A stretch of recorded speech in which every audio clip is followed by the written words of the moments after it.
Welcome to Women of the World, a show which gives voice to women from around the world who have chosen to make the United States their home. Today's moderator is Melissa Nambangi.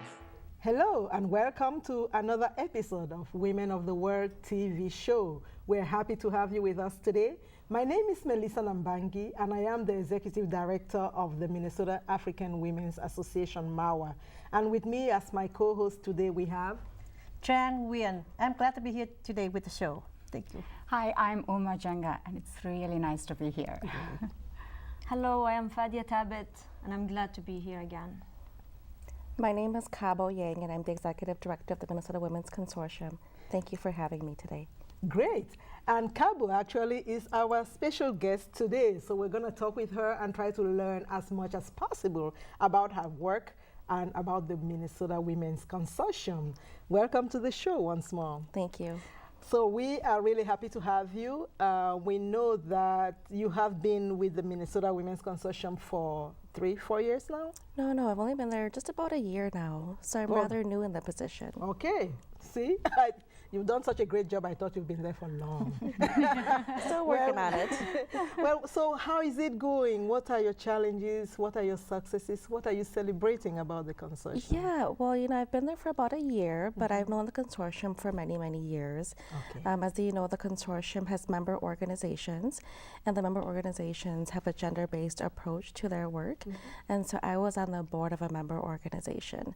And so I had a chance to attend trainings, to work with the staff, to attend the Capitol with consortium staff. And so I was quite familiar with the organization.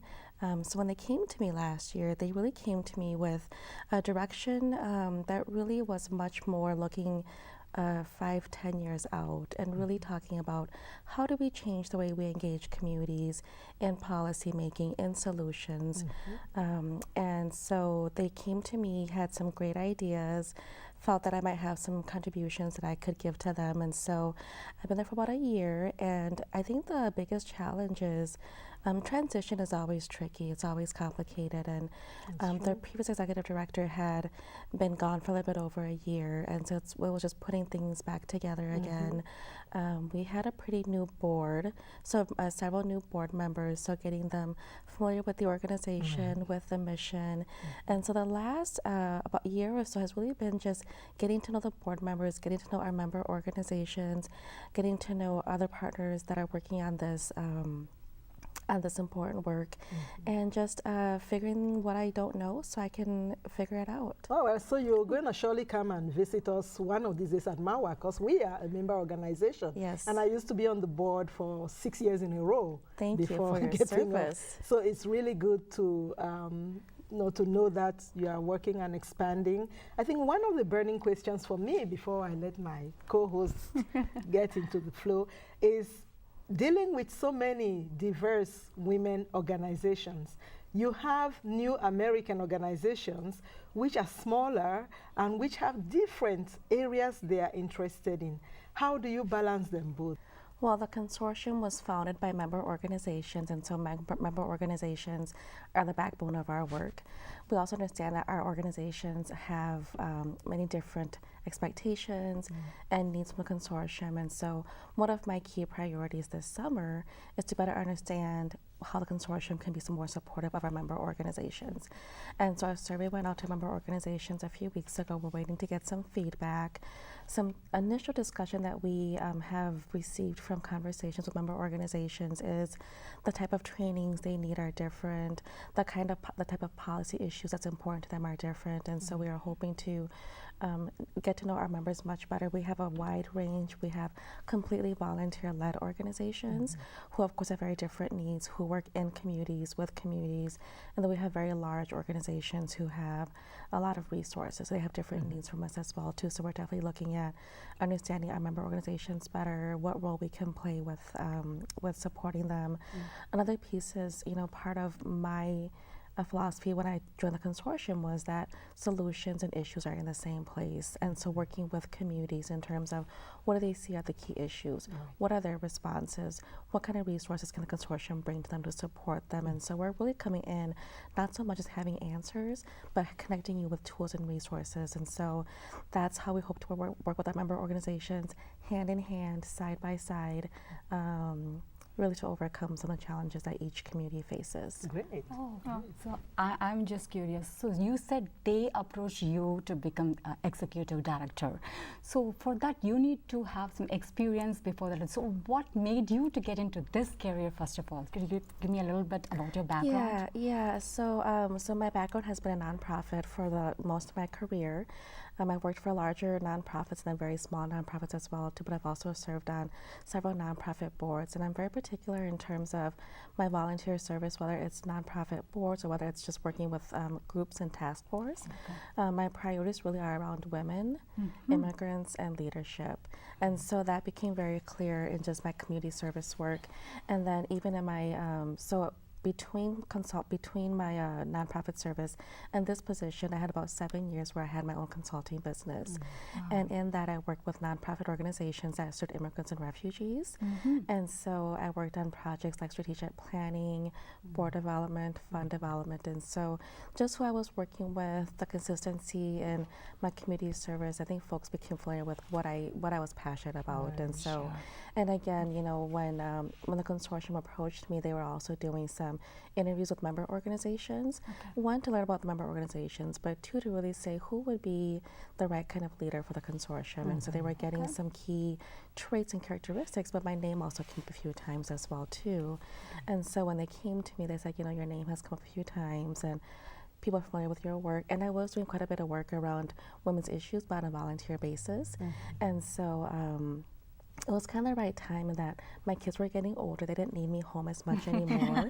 Always happening. Yeah, they're like, Mom, How many children did you have? I've got 2 children. They're both teenagers now. One is actually a young adult.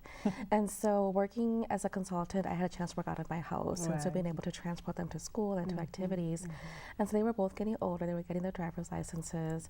And I was thinking, you know, I might be able to make more impact with an organization that has credibility in working on women's issues. Either do it on my own and trying to organize on my own. And so just the timing of it came right, you know, in terms of where I was in my life with my kids, considering joining the workforce again, working with a team and with a board, and then just being able to dedicate more hours to the workplace was just all came together. And so I certainly miss consulting. I miss working with the nonprofit organizations, but having the member organizations keeps me connected to communities directly. Great. Definitely, it's the passion, you know, you should have for that, you know, then you'll definitely succeed. Thank you. It's very important. Thank you. Yeah, can you tell me one moment, the wow moment that you deal with the women, like refugees who came here to the U.S.? You know, I'm always amazed with immigrants, particularly refugees, because they've been through so much. They leave their country not knowing what tomorrow holds. And especially, I have a special place in my heart for refugee women, for moms who carry their children on their back across oceans, across jungles, across deserts, and they come here. And, you know, before this position, I had a position overseeing an adult-based education program. And I had a chance to actually have my office in the school. And so the students came in every day, and they're so respectful.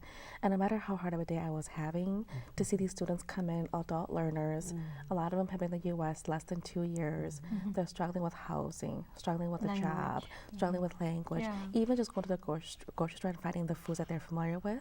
But yet they come in each day with a big smile and good morning, teacher, good morning, teacher. You know, and they always, you know, and they're late at night and they say, teacher, have you had dinner? And I said, no, they bring me dinner. And so it's like, no matter how hard of a day I'm having, they just, and so I am just amazed with the resiliency. So there was one woman who came to me. She was a mother of 7, was learning English language, and was just trying to figure things out. And she got a job and she couldn't come to school anymore because school requires so many hours. Yes. But so she talked to me. She was really sad that she couldn't come to school anymore. So we were able to get her situated at an online program, which is still very hard. It's technology, it's computers.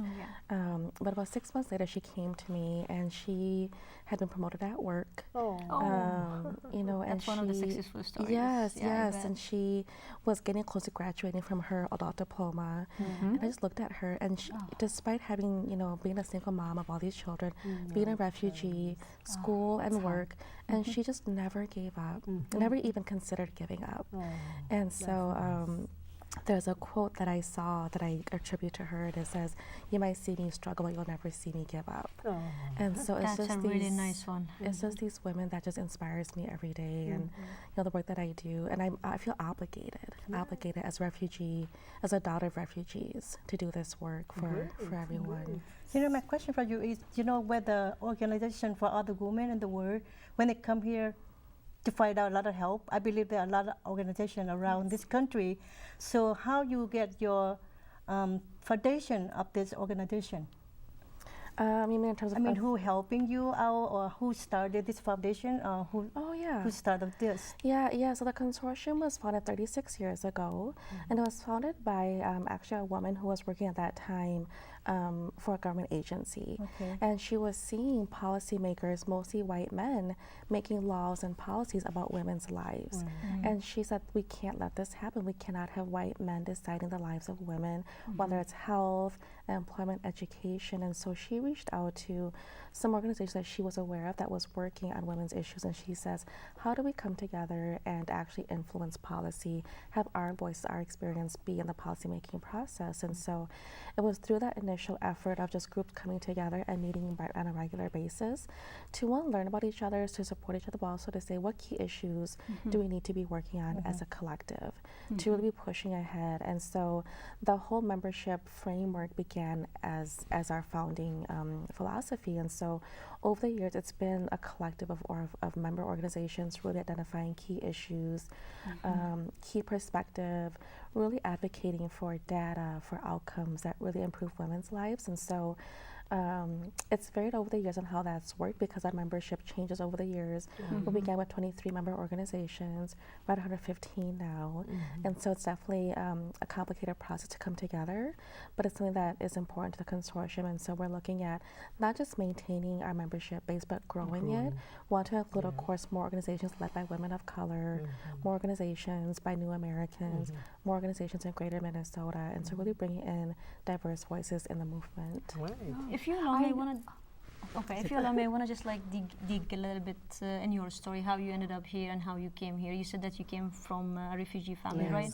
Yeah, I want to hear more about your story. So I'm of Hmong ethnicity. And so my family were refugees from Laos. I'm from the Vietnam War. My dad was he served in the U.S. Military, and so when the U.S. Pulled out of Vietnam, we had to flee from Laos to Thailand, the refugee camps. We arrived in refugee camps in early 1978, and I was born, actually 1975, I was born in 78, and then we came over later that year, so I was just a baby when we came over. So it was my parents, my two older brothers, and myself, and we came here in 1978. My parents were younger, they were in their late 30s, and so they were put into job training programs right away, and within a couple of years got into full-time employment. And so I grew up in English-speaking childcare centers. I went to preschool early, and so I really grew up in the public school system in St. Paul. So I always am a product of the St. Paul public school system. So teachers, teachers have been just amazing to me. So education is really important to me, but I didn't know that I was a refugee until I was in my early 20s, and I ended up working for an immigration law firm. Yeah, and so I had a chance to work with refugee families, immigrant families, doing citizenship applications, family reunification. And I said, I have a green card too. What does that mean? And so I started asking my parents, what does this mean? And they finally told us. Yeah, because they were so worried. They didn't want us to be stressed out about their hardship. They wanted us to focus on school. They didn't want us to worry about what they were going through. Okay, so I know this organization offers a lot of services, but what are the key services that you focus on? Can you just let Yeah, so we're still finalizing a lot of that because, like I said, we've been without an ED for a little bit over a year, and so, but you know, as I said, we have member organizations, and so our role really is to look at policies that impact their work, and so we work at the policy and the systems level, and so we learn about what's happening with our member organizations in terms of issue areas, policy areas, and then our role is to connect them to lawmakers, connect them to other organizations doing similar work. In some areas, I want to grow our research areas. We have a lot of data that can support policy work. We want to be doing more issue briefings, some more education series. And so, yeah, so our role really is at the policy level through education, through advocacy, and through collaboration. Okay. So, Woman of the Year, 2013. Yeah. That's an honor. That's very exciting. It's a nice surprise. Yeah, such a large organization. Now, how did you get their attention for them to give you this big old honor? Yeah, you know, so this is the National Association of Professional Women, and they are a national association of business owners, women in the workplace, and I joined as a member, and they did an extensive interview. It was a 2-hour interview to join, and they must have submitted my interview to some key leaders, and they said, you know, this is someone that we want to highlight and to really set as an example for who represents the, you know, this association. And so I got a call one day, and they said, you know, we'd like to, like, you've been nominated, and would you accept the nomination? And when I did, they ended up selecting me, and so it was definitely a really nice honor, a great surprise. How has it helped? Has it helped with developing your work, or stuff like that? Well, through that, I was able to get access to several learning opportunities. So I was able to attend some trainings, some workshops, and that group is mainly women in the corporate sector.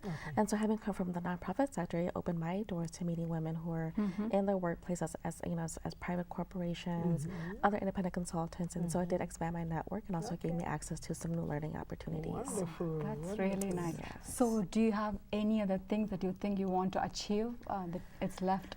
Oh wow, I feel like I'm just beginning. You know, when I got this job, I keep saying I feel like I'm a kid among grown-ups because the women that I get to work with, they've been doing this their whole life. Lorraine is still there? Lorraine is still there, and so Lorraine is one of my team members, and she's been there 32 years, and so she has a lot of historical knowledge as well as just a lot of knowledge, and so she's been wonderfully helpful in getting me situated.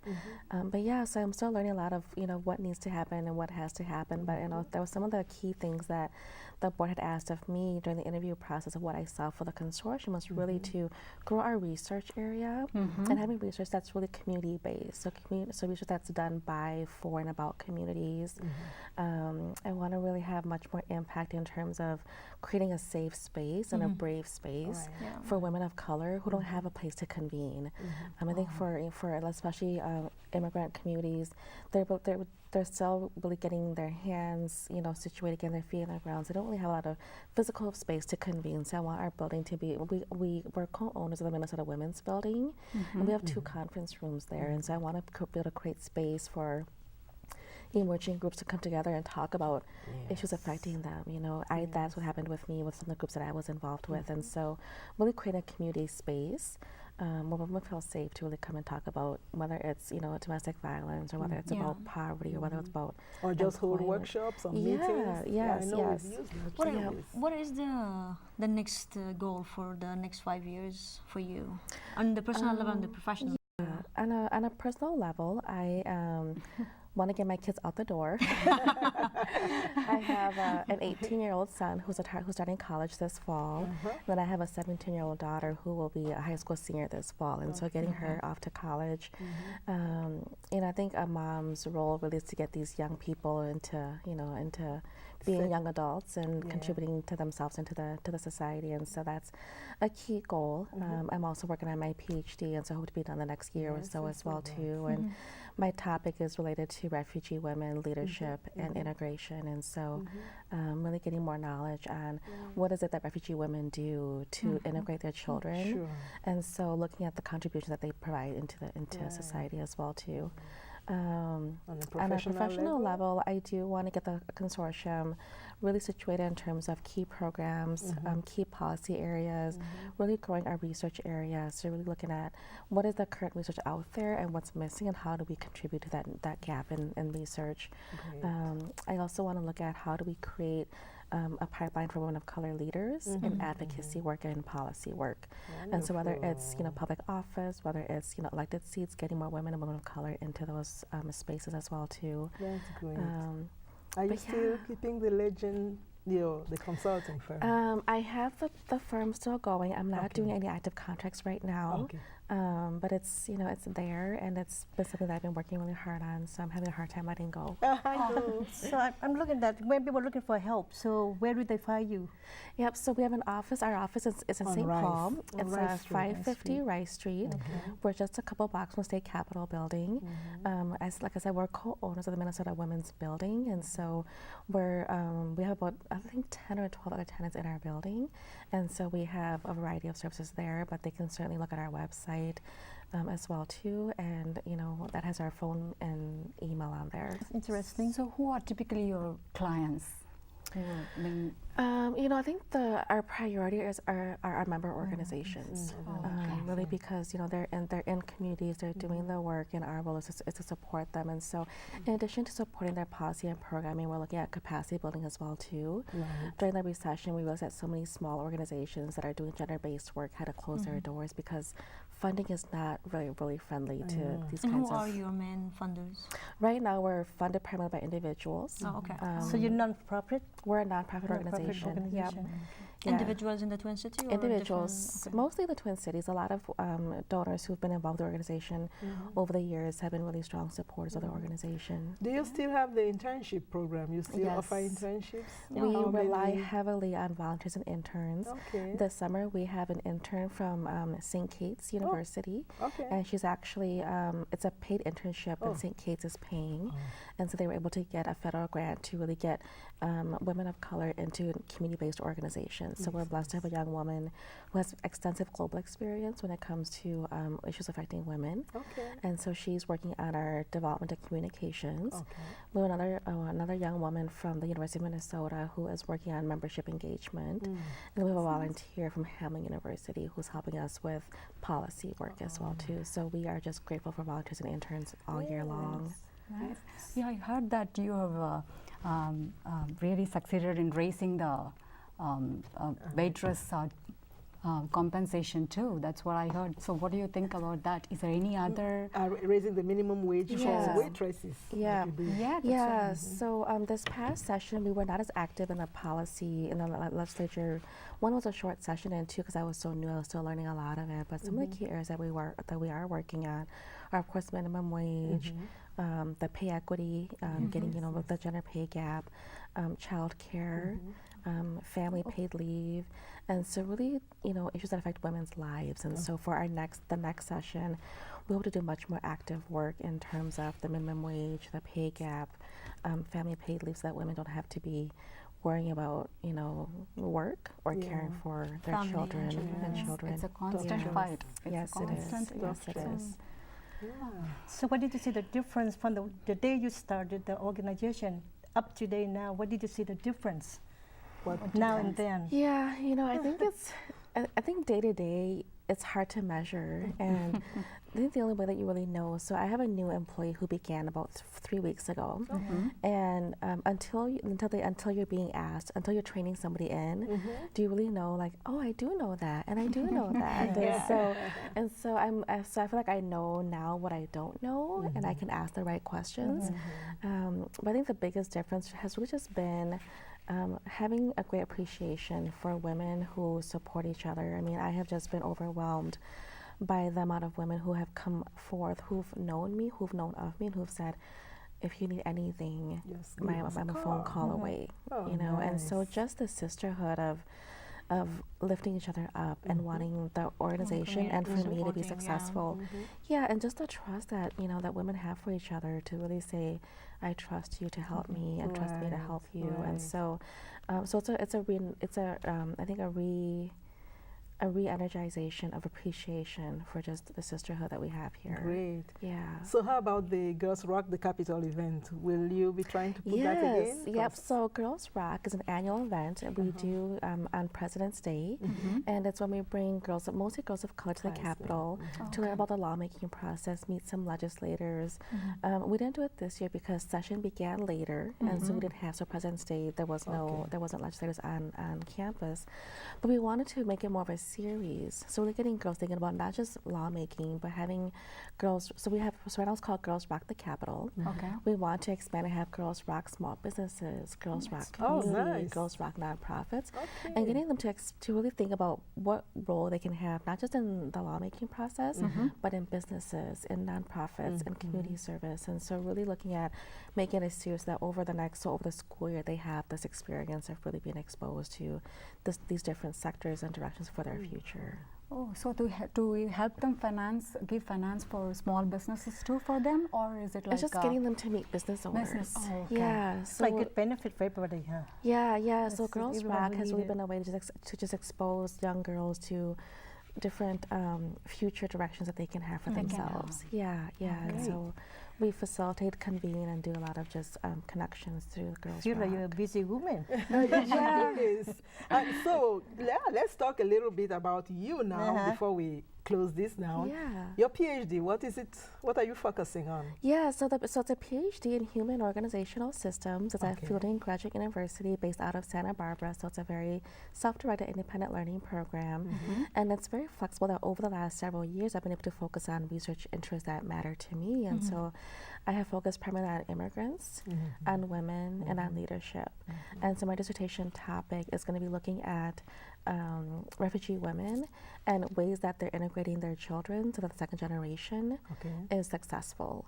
And so, like my mom, as a Hmong woman, was very traditional in terms of knowing her place in the family, in the community, never spoke up. And then she raised, but she knew that wasn't going to be successful here. So she raised me differently. So she pushed me in school, let me get away with not knowing how to cook and clean as much. But just capturing that, the sacrifice that refugee women make so that their children can be successful.